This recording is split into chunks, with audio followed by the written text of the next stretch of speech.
ఒక పేద పిల్లాడు తన స్కూల్ ఫీజు కట్టుకోవడానికి రోజు స్కూల్ అయిపోయాక ఇంటింటికి తిరిగి ఏవో అమ్ముకుంటూ ఉంటాడు. అప్పుడు అతనికి బాగా ఆకలేసి దగ్గరగా ఉన్న ఒక ఇంటికి వెళ్లి తలుపు కొడతాడు.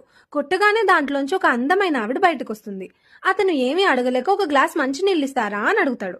ఆ పిల్లాన్ని చూసి తన ఆకలితో ఉన్నాడని అర్థం చేసుకున్న ఈవిడ పెద్ద గ్లాస్ నిండా పాలు తెచ్చి ఆ బాబుకి ఇస్తుంది. అది తాగేసిన అతను, దీనికి నేను మీకు ఏమైనా డబ్బులు ఇవ్వాలా అని అడిగితే, నేను మంచి పని చేసి డబ్బులు తీసుకోను అని వెళ్ళిపోతుంది ఆవిడ. కొన్నేళ్ల తర్వాత ఈవిడికి ఒక భయంకరమైన జబ్బు వస్తుంది.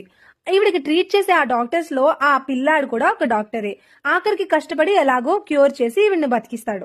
ట్రీట్మెంట్ అంతా అయిపోయాక ఇంత బిల్లు ఇప్పుడు నేను ఎలా కడతాను అని ఆలోచిస్తుండగా ఈవిడికి రిసెప్షనిస్ట్ వచ్చి బిల్లు ఇస్తుంది. ఆ బిల్లు మీద రాసింది చూసి ఈవిడ కళ్ళల్లో నీళ్లు తిరుగుతాయి. ఏమని రాసిందో తెలుసా?